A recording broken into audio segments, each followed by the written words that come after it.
नमस्कार, good evening, बहुत स्वागत है आप सबका। मैं पुनीत पाठक और हम सब आपको एक बार फिर से टॉप 5 में आज सुबह से लेकर शाम 5 बजने तक की 5 बड़ी खबरें विस्तार से बताएंगे। वो 5 बड़ी खबरें कौन सी ये भी बताएंगे, साथ में आपको 5 मिनट में 50 खबरों का फास्ट अपडेट भी देंगे। शुरू करते हैं आज का टॉप 5।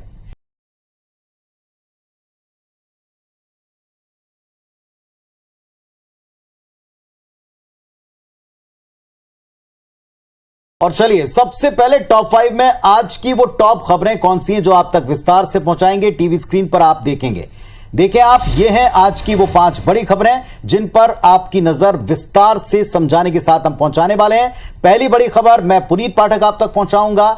छत्तीसगढ़ में भारतीय जनता पार्टी विधानसभा प्रभारियों की मीटिंग हुआ क्या इसमें मैं बताऊंगा। और मैं रचना नितेश आपको आज की दूसरी बड़ी खबर से अपडेट करूंगी। भोपाल में अधिकारियों पर क्यों बिफरे सीएम शिवराज, ये बताऊंगे। और मैं आपको बताऊंगा कि बारिश के बाद बस्तर में फिर सुनाई दे रही है आतंक की आहट। और मैं रुमाना अलवी आपको बताऊंगी कि नया रायपुर के किसान फिर सड़कों पर उतरकर आखिर किससे जवाब मांग रहे हैं। और मैं संस्कृति जैन आपको बताऊंगी टीकमगढ़ में क्यों भड़का साधु संत। तो इन 5 बड़ी खबरों पर हम पांचों साथी आपको डिटेल बताएंगे और मदद करेंगे, अपडेट देंगे। हमारे फील्ड पर तैनात रिपोर्टर साथी हमारे साथ में, जैसा आप देख पा रहे हैं, हमारे 5 बड़ी खबरों पर अभी तक का पूरा अपडेट लेकर हाजिर हैं हमारे 5 साथी। इनके साथ जुड़ेंगे और जुड़कर जानेंगे इन खबरों का डिटेल क्या है। सबसे पहले बड़ी खबर, उसके ऊपर आप एक नजर डालें। पहले बड़ी खबर है छत्तीसगढ़ की राजधानी रायपुर से। भारतीय जनता पार्टी मिशन 2023 की तैयारी में जी तोड़ तरीके से जुड़ चुकी है। एक तरफ अपने संगठन में लगातार बदलाव, जिला अध्यक्षों की नियुक्ति की एक आपने लिस्ट कल ही देखी है। भारतीय जनता पार्टी के क्षेत्रीय संगठन महामंत्री अजय जामवाल, प्रदेश अध्यक्ष अरुण साव, प्रदेश संगठन महामंत्री पवन साय की मौजूदगी में आज कुशाभाऊ ठाकरे परिसर में जिला, संभागीय और विधानसभा प्रभारियों की मीटिंग में शामिल हुए हैं। 2023 में चुनाव की रणनीति को लेकर लगातार मंथन हो रहा है। इसके अलावा 11 नवंबर को बिलासपुर में महतारियों का रैली, बड़ा एक कार्यक्रम या आंदोलन है सरकार के विरुद्ध जो छेड़ना चाहता है विपक्ष, इस पर तैयारी हो रही। चलिए पूरा अपडेट लेकर मेरे सहयोगी राजेश इस वक्त जुड़ गए हैं। सीधे राजेश जी का रुख करते हैं। राजेश जी बताएं, भारतीय जनता पार्टी पूरी तरह से मिशन 2023 में जुट चुकी है। एक तरफ संगठन में बदलाव और मजबूती, दूसरी तरफ कार्यक्रम डिसाइड हो रहे हैं। इस मीटिंग में क्या हुआ? देखिए, मैं सबसे पहले बता दूं कि भारतीय जनता पार्टी के जिला, संभाग और विधानसभा प्रभारियों की आज बैठक क्षेत्रीय संगठन महामंत्री अजय जामवाल, प्रदेश अध्यक्ष अरुण साव और तमाम बड़े नेताओं की उपस्थिति में बैठक हुई, जिसमें नेता प्रतिपक्ष नारायण चंदेल भी मौजूद थे। संगठन महामंत्री जो है प्रदेश के पवन साय भी मौजूद थे। इस बैठक में जो 11 नवंबर को बिलासपुर में एक महतारी हुंकार रैली जो होने वाली है, उसको लेकर सभी जिला, संभाग और विधानसभा के प्रभारियों को जिम्मेदारी दी गई है कि ज्यादा से ज्यादा संख्या में इस जो हुंकार रैली, महतारी हुंकार रैली है, इसमें महिलाओं को और लोगों को लेकर आए, ताकि शराबबंदी का जो वादा सरकार ने पूरा नहीं किया, राज्य सरकार ने पूरा नहीं किया है, तो उसको लेकर एक बड़ा आंदोलन यहाँ पर किया जा रहा है। उसको लेकर चर्चा हुई। इसके अलावा गंगरेल डैम में हम आपको बता दें पुनीत, कि पिछले दिनों भारतीय जनता पार्टी के वरिष्ठ नेताओं की गंगरेल डैम के रिसोर्ट में एक बैठक हुई थी, जिसमें बहुत सारी कमेटियां बनाई गई थी। किस तरह से आने वाले दिनों में कांग्रेस सरकार के खिलाफ अलग अलग मुद्दों को लेकर एक आंदोलन छोड़ना है, तो उसको लेकर अलग अलग कमेटियां बनाई गई थी। उन कमेटियों की भी पदाधिकारियों की बैठक हुई और उनके भी कुछ जिम्मेदारियां सौंपी गई है। तो भारतीय जनता पार्टी आने वाले दिनों में राज्य सरकार के खिलाफ बहुत सारे मुद्दे हैं, चाहे आरक्षण की मुद्दा हो, शराबबंदी का मुद्दा हो, बेरोजगारी का मुद्दा है, और तमाम तरह के जो मुद्दे हैं, उन सब को लेकर एक बड़ा आंदोलन करने वाली है। और उस आंदोलन में जिला, संभाग और विधानसभा प्रभारियों की क्या भूमिका होगी, उसको तय करने की आज बैठक रखी गई है। और ये पूरी कवायद जो हो रही है मिशन 2023 में किस तरह से फिर से भारतीय जनता पार्टी सत्ता पर काबिज हो, इसके लिए की जा रही है। चलिए, बिल्कुल, तो जैसा राजेश जी हमको बता रहे थे कि ये पूरी मीटिंग 2023 के मिशन की तैयारी में ही है। जो गंगरेल में हुआ था, वहां जो जिम्मेदारियां तय की गई थी, उसका डिटेल यहां बताया जाएगा और इस आधार पर आगे जिम्मेदारियां तय होंगी। बने रहिए आप हमारे साथ। फिलहाल शुक्रिया आपका जानकारी के लिए। और अब आज की दूसरी बड़ी खबर, जो कि मध्य प्रदेश से है। मध्य प्रदेश में मुख्यमंत्री शिवराज सिंह चौहान का मॉर्निंग एक्शन लगातार जारी है। योजनाओं की समीक्षा के साथ लापरवाही बरतने वाले अधिकारियों पर कड़ा एक्शन यहां लिया जा रहा है। आपको बता दें कि आज एक बार फिर से मुख्यमंत्री शिवराज सिंह चौहान ने लॉ एंड ऑर्डर को लेकर महत्वपूर्ण बैठक की, जिसमें भोपाल, इंदौर, बैतूल और गुना में घटनाओं पर संज्ञान लेते हुए एसपी और कलेक्टर से जवाब तलब उन्होंने किया। इस पर ज्यादा जानकारी के साथ हमारे सहयोगी सुधीर दिंडौतिया इस वक्त हमारे साथ जुड़ रहे हैं। सुधीर, जब से मध्य प्रदेश में कमिश्नरी सिस्टम लागू किया गया था उसके बाद ये माना जा रहा था कि लॉ एंड ऑर्डर की स्थिति सुधरेगी, लेकिन ऐसा हुआ नहीं। और अब मॉर्निंग एक्शन में जब सीएम शिवराज सिंह चौहान है, सख्त उन्होंने आदेश दिए हैं, निर्देश दिए हैं, तो क्या ये माना जाए कि अब कुछ ट्रैक में आएगा लॉ एंड ऑर्डर?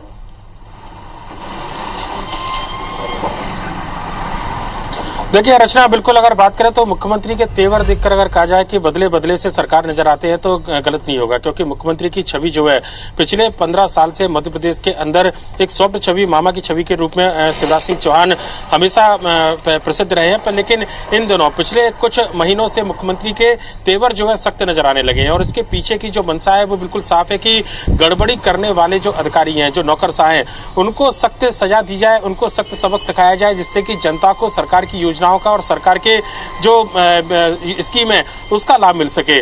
और यही वजह है कि लगातार मॉर्निंग जो मीटिंग है मुख्यमंत्री की होती हैं, उसमें मॉर्निंग मीटिंग के दौरान मुख्यमंत्री को हमने देखा है कि न केवल योजनाओं की समीक्षा की जाती है बल्कि अधिकारियों के खिलाफ जहां पर लापरवाही है वहां पर सख्ती बरतने के निर्देश मुख्यमंत्री के द्वारा दिए जाते हैं।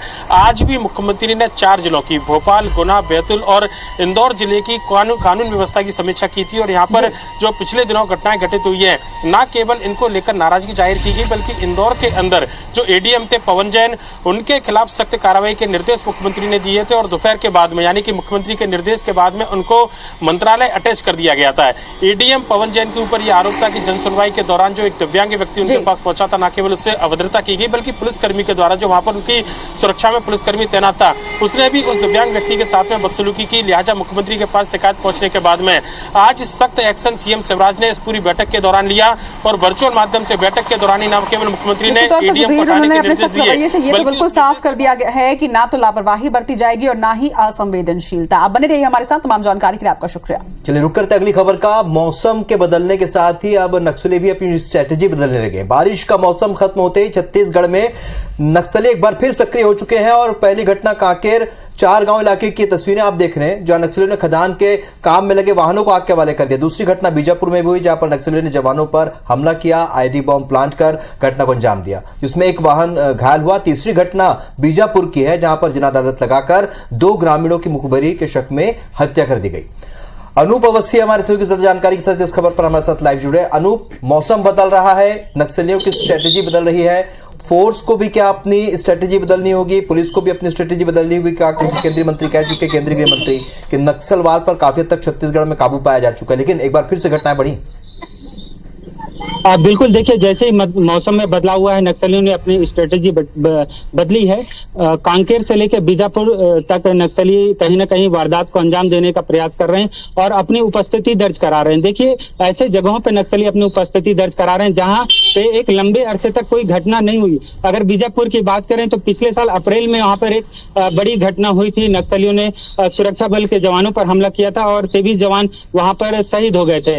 ऐसे एक घटना अभी हाल ही में हुई है कांकेर में, जहां पर नक्सलियों ने खदान में लगी वाहनों पर आगजनी की है। इसके अलावा नक्सलियों के द्वारा सॉफ्ट टारगेटिंग की जा रही है, मुखबिरी के नाम पर हत्याएं हो रही हैं और ये जो नक्सली सक्रिय हुए वो मौसम के बाद ही हुए हैं। लगातार मानसून के दौरान पुलिस का दावा रहा है कि उनके द्वारा लगातार कार्रवाई की जा रही है और अधिकतर जगहों पर ऑपरेशन भी चल रहा था और जिसका असर भी देखने को मिल रहा था। नक्सली की ओर से कोई बड़ी घटना अंजाम नहीं दी जा रही थी, लेकिन अब हम देख पा रहे हैं कि नक्सली लगातार सक्रिय हैं और सॉफ्ट टारगेट लगातार उनके द्वारा किए जा रहे हैं। बिल्कुल अनूप, समझा जा सकता है कि अब पुलिस और फोर्स को भी अपनी स्ट्रेटेजी बदलनी होगी, क्योंकि अब नक्सली फिर से एक्टिव हो गए हैं। जाहिर सी बात है, कंट्रोल करने के लिए नई स्ट्रेटेजी बहुत जरूरी है। इस चर्चा के लिए बहुत बहुत शुक्रिया, बने रहिए आप हमारे साथ। बिल्कुल, तो आपको बता दें कि नया रायपुर प्रभावित किसान संघ ने एक बार फिर से सड़कों पर उतर आए हैं। आज सैकड़ों की तादाद में किसान एनआरडीए ऑफिस पहुंचे और जवाब मांगने की कोशिश की और किसानों ने पूछा कि नया रायपुर के 27 गांव के किसानों से भेदभाव क्यों किया जा रहा है। सरकार के पास हर फंड के लिए पैसे हैं, फिर भी बचे हुए किसानों को बोनस की जो राशि है वो क्यों नहीं दी जा रही है, ये जान लेते हैं हमारे संवाददाता राजेश से। राजेश, 10 महीने का वक्त बीतने को आ रहा है, जवाब मांगने किसान गए थे, क्या उन्हें जवाब मिल पाया? आगे क्या किया जाएगा?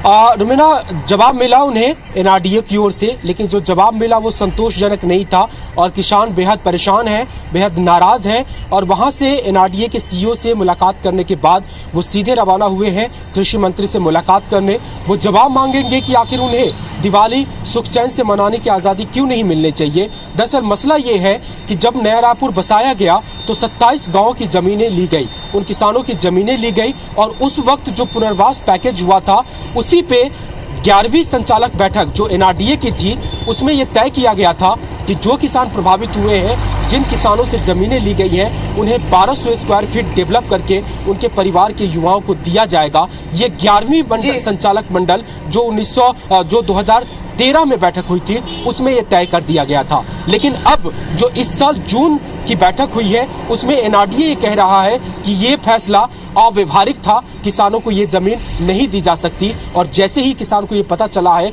उनका गुस्सा उबल पड़ा है। वो पहले से ही कई मांगे नहीं माने जाने के चलते नाराज थे और जिन मांगों पर पूर्व में सरकार ने सहमति दे दी थी अब एनआरडीए उसे भी पलट रहा है, तो उसको लेकर के उनका आक्रोश काफी भड़का है। और दूसरी बड़ी बात कि जिनकी जमीन ली गई थी हर साल उन्हें 17,000 रुपए एक बोनस के तौर पे दिया जाता है। 2 साल से ये पैसा एनआरडीए किसानों को नहीं दे रहा है। आज जब किसान जवाब मांगने पहुंचे तो बताया गया कि इस साल का 28 करोड़ रुपए उनको देना है, सिर्फ 11 करोड़ की स्वीकृति राज्य सरकार। बिल्कुल, तो दिवाली से पहले बोनस के लिए गए थे, लगातार जवाब मांग रहे हैं लेकिन जवाब नहीं दिया जा रहा है। और इस तमाम जानकारी के लिए आपका शुक्रिया, आप बने रहे हमारे साथ। बिल्कुल, तो रोमाना, छत्तीसगढ़ की खबर से आपने अपडेट किया कि किसान सड़क पर उतर गए, प्रदर्शन कर रहे हैं, कब तक उनकी मांगे पूरी होगी ये देखना होगा। वही बात करें अगर मध्य प्रदेश की, तो यहाँ पर टीकमगढ़ जिले के खरगापुर में लव जिहाद की घटना के आरोपी 1.5 महीने बाद भी पुलिस गिरफ्त से दूर है। इसे लेकर हिंदूवादी संगठन लगातार विरोध प्रदर्शन कर रहे हैं और अब इस प्रदर्शन में साधु संतों ने भी एसपी कार्यालय का घेराव कर दिया। आरोपियों की जल्द गिरफ्तारी के लिए 7 दिन का अल्टीमेटम दे डाला है। अगर गिरफ्तारी नहीं हुई तो उन्होंने जिले भर में आंदोलन की चेतावनी दे दी और इस मामले में 7 आरोपियों के खिलाफ कई धाराओं के तहत मामला दर्ज कर लिया गया है। तो आपको बता दें कि मामले में अब तक 7 में से 3 आरोपियों की गिरफ्तारी हो चुकी है, एक ने कोर्ट में सरेंडर किया है, बाकी तीनों की गिरफ्तारी होना भी बाकी है। खबर पर ज्यादा जानकारी के साथ शैलेंद्र द्विवेदी हमारे साथ जुड़ गए। शैलेंद्र, सवाल यही कि जो तो बाकी 3 आरोपी हैं इन पर इनाम भी घोषित किया गया है, आज 1.5 महीने का समय बीत चुका है, कब तक इनकी गिरफ्तारी होगी? पुलिस अधिकारियों का क्या कहना है, क्या खबर, क्या अपडेट? ये जिले के खरगापुर की घटना है और लगभग ये इस पूरी घटना को 2 महीने हो चुके हैं। तो पहले तो पुलिस ने इसमें एफआईआर दर्ज करने में ही देरी की। 29 सितंबर को किसी तरह इस घटना में एफआईआर हुई जिसमें पुलिस ने दुराचार की धाराओं के अलावा पॉस्को एक्ट और स्वतंत्रता अधिनियम, जो धर्म स्वतंत्रता अधिनियम है, उनकी धाराओं के तहत इसमें मामला दर्ज किया था 7 लोगों के खिलाफ। तो पुलिस ने घटना के 3 आरोपियों को गिरफ्तार कर लिया है। इसके अलावा एक आरोपी ने न्यायालय में सरेंडर किया है, जबकि 3 आरोपी अब भी फरार हैं, जिसमें आरोपी की मां और उसका एक भाई। तो ये तीनों लोग अभी फरार हैं। तो लगभग 1.5 माह बीत जाने के बाद भी पुलिस आरोपियों को गिरफ्तार नहीं कर सकती। इस मुद्दे को लेकर पुलिस ने, हालांकि एसपी ने इस तीनों फरार आरोपियों की गिरफ्तारी के लिए 5-5 हजार रुपए के इनाम की घोषणा की थी, बावजूद इसके अब तक पुलिस नहीं गिरफ्तार कर सकी। तो आज इसी मुद्दे को लेकर बजरंग दल, आरएसएस और कई हिंदूवादी संगठनों के लोगों ने आज प्रदर्शन किया, एसपी ऑफिस का घेराव किया और एसपी को सख्त चेतावनी देते हुए कहा है कि 7 दिनों के अंदर अगर गिरफ्तारी नहीं होती है तो जिले भर में हिंदूवादी संगठन उग्र आंदोलन करेंगे। बिल्कुल शैलेंद्र, ये देखना होगा कि अब इन 7 दिनों के भीतर आरोपियों की गिरफ्तारी होती है या नहीं, क्योंकि अल्टीमेटम दे दिया गया। अगर गिरफ्तारी नहीं होती है तो ये लोग आंदोलन करेंगे। तमाम जानकारी के लिए आपका बहुत बहुत शुक्रिया। चलिए, तो आपने देखा कि आज की जो हमारी टॉप 5 खबरें हैं, 5 बिल्कुल अलग अलग हैं और हर जगह से बड़े अपडेट्स हमारे रिपोर्टर साथियों ने दिया। आप सबका धन्यवाद हमारे साथ जुड़कर सारे अपडेट्स देने के लिए। 5 मिनट में 50 खबरों का फास्ट अपडेट आपको देते हैं। शुरू करते हैं सिलसिला।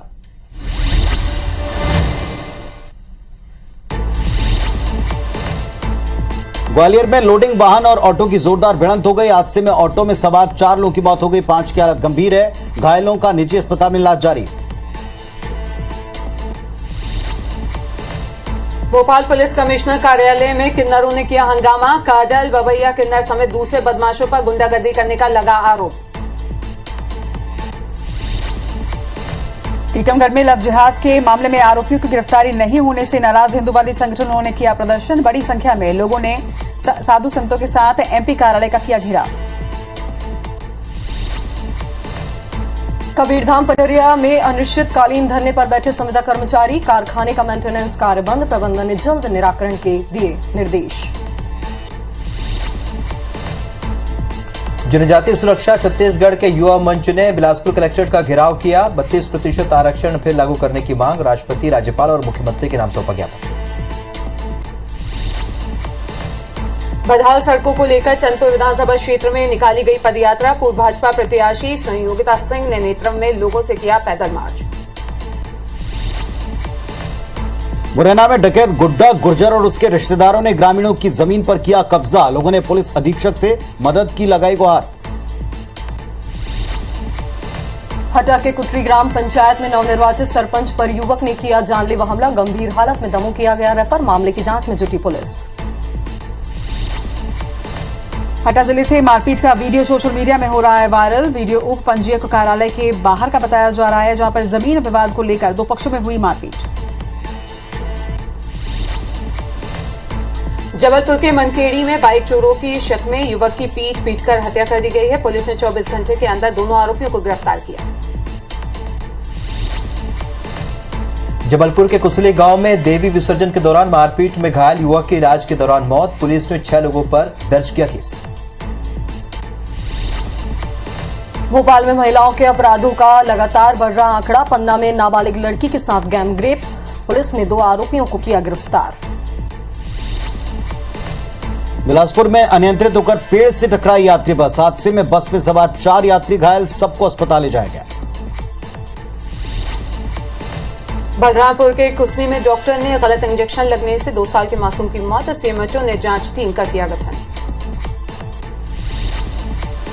बेमेतरा में देर रात पुल पार करते समय नदी में गिरी कार, 5 लोगों ने तैरकर बचाई अपनी जान, जेसीबी की मदद से नदी से बाहर निकाली गई कार। जांजगीर चांपा के शिवरी नारायण में ट्रांसपोर्ट व्यापारी पर हमला करने वाले आरोपी को गिरफ्तार किया गया, जमीन विवाद के चलते किया था हमला। भोपाल में मिलावट पर एक्शन में प्रशासन, 6 प्रतिष्ठानों में से 3 क्विंटल मावा को किया जब्त, जांच के लिए भेजे गए सैंपल। खरगोन पुलिस और प्रशासन की टीम ने बस से 15 क्विंटल नकली मावा जब्त किया है, 4 लाख रुपए कीमत बताई जा रही है। ग्वालियर में डेंगू के केस लगातार बढ़ रहे हैं, 24 घंटे के अंदर 23 नए मरीज मिले, 2 बच्चों की मृत्यु हुई है। इंदौर में भी डेंगू के लगातार बढ़ रहे हैं केस, 24 घंटे में 6 नए मरीजों की पुष्टि हुई है। जिले में डेंगू के मरीजों का आंकड़ा 80 के पार पहुंच गया है। मंडला जिले के खरखरा गांव में डायरिया का प्रकोप, बीते 4 दिनों में 20 ग्रामीण डायरिया से पीड़ित, सभी का अस्पताल में जारी इलाज। एमपी में लगातार बदलते मौसम से बढ़ रही है मरीजों की संख्या, जेपी और हमीदिया अस्पताल में 35% तक बढ़ी मरीजों की संख्या। मध्य प्रदेश में दीपावली में भी भारी बारिश की संभावना, मौसम विभाग ने प्रदेश के कई जिलों में बारिश की चेतावनी की जारी, पश्चिम क्षेत्र में बढ़ेगी ठंड। मौसम विभाग ने छत्तीसगढ़ में भी बारिश की संभावनाएं जताई है, बंगाल की खाड़ी से नम हवा आने के चलते बन रहे हैं हालात, अगले 2 दिनों में हो सकती है मौसम की विदाई। लगातार हो रही बारिश से बेमेतरा जिले में किसानों की बड़ी मुश्किलें, खेत में भर गया बारिश का पानी, बारिश से हजारों हेक्टेयर में फसल बर्बाद। मध्य प्रदेश के मेडिकल कॉलेजों में धनतेरस पर पूजा पर सियासत, कांग्रेस ने यमराज की पूजा करने की कही बात तो बीजेपी ने किया पलटवार। प्रधानमंत्री आवास योजना शहरी के तहत मध्य प्रदेश को मिलेगा अवार्ड, अलग अलग 8 श्रेणियों में अच्छा काम करने के लिए भारत सरकार ने की घोषणा। मध्य प्रदेश के स्थापना दिवस कार्यक्रम के तहत 2 नवंबर को लाडली लक्ष्मी योजना 2 का होगा आयोजन, सीएम शिवराज कॉलेज में एडमिशन लेने वाली भांजियों को देंगे 12,500 रुपए की प्रोत्साहन राशि। मध्य प्रदेश सरकार ने 15 साल के लिए भारतीय रिजर्व बैंक से लेगी 1,000 करोड़ का कर्ज, आर्थिक गतिविधियों को बढ़ावा देने के लिए राशि का किया जाएगा प्रयोग। तो टॉप 5 में ये थी वो तमाम खबरें जो हमने आप तक पहुंचाई, और इन सारी खबरों का अपडेट हम सब आप तक लगातार पहुंचाते रहेंगे। आप देखते रहिए IBS 24। फिलहाल हमें दीजिए इजाजत, नमस्कार।